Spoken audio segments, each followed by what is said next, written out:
Nagsimula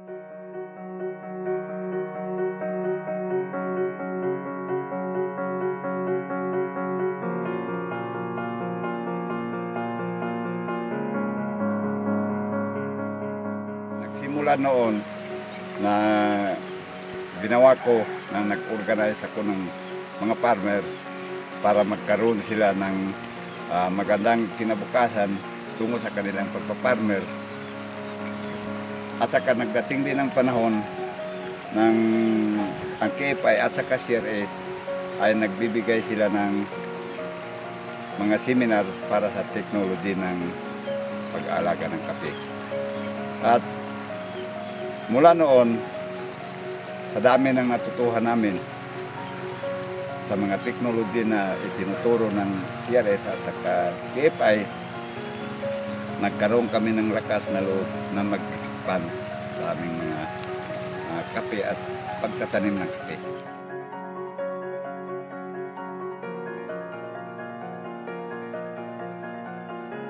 Sa mga proyekto na ating in-implement sa community, makikita natin dito yung pagtutulungan ng mga farmers, barangay officials at saka municipal officials, especially dito sa Bagong Bayan. Kasi mismo yung site working group na ginawa natin kung saan ang Municipal Planning and Development Council ang nangunguna at saka ang Municipal Agriculture Officer ay talagang tumulong sila sa lahat ng proyekto.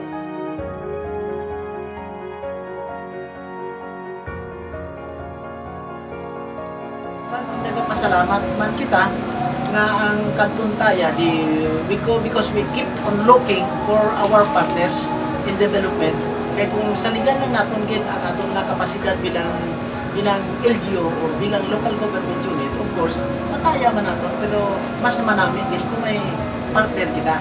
So, ang nagsulod diri karon sa aton, Kantuntaya Foundation, incorporated with partnership also of the Catholic Relief Service or CRS. At the same time, another partner that we have, na gindalaman din sa aton, ang extension work or extension sa Xavier University Cagayan de Oro City.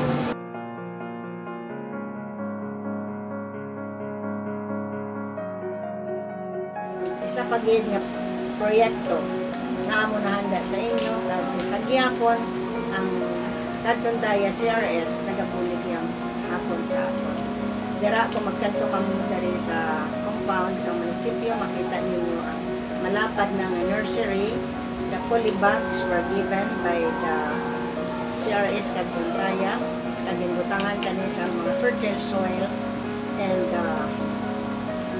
ila man gihapon ang mga cacao seeds kag ini paagi sa suporta sa mga laborers na pangkamna na ini kag makita ninyo malipay bid kamo kay tambok sa sila nga mga seedlings.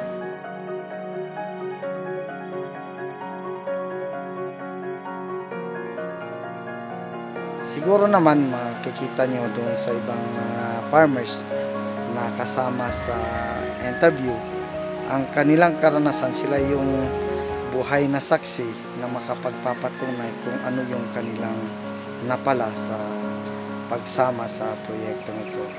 Mula kasi sa training, capability training na ibigay ng proyekto, ang maganda sa mga farmers ng coffee sa Sultan Kudarat ay kusa silang nagpupunyagi para ma-liberate yung kanilang sarili doon sa kahirapan na nararanasan nila sa kanilang area.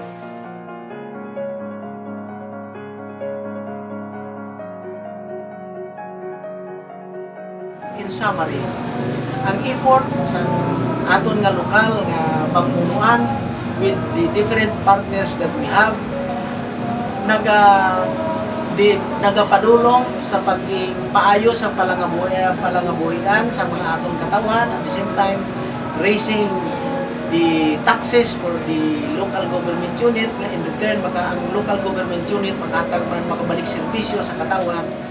So paagi sa pagtanom sa kape, kung at least damo nga aspito ang aton sila nga mahatagan sa bulig kag solusyon sa problema, ang social na aspeto, ang financial na aspeto sa katawan, kag ang environment na isyu.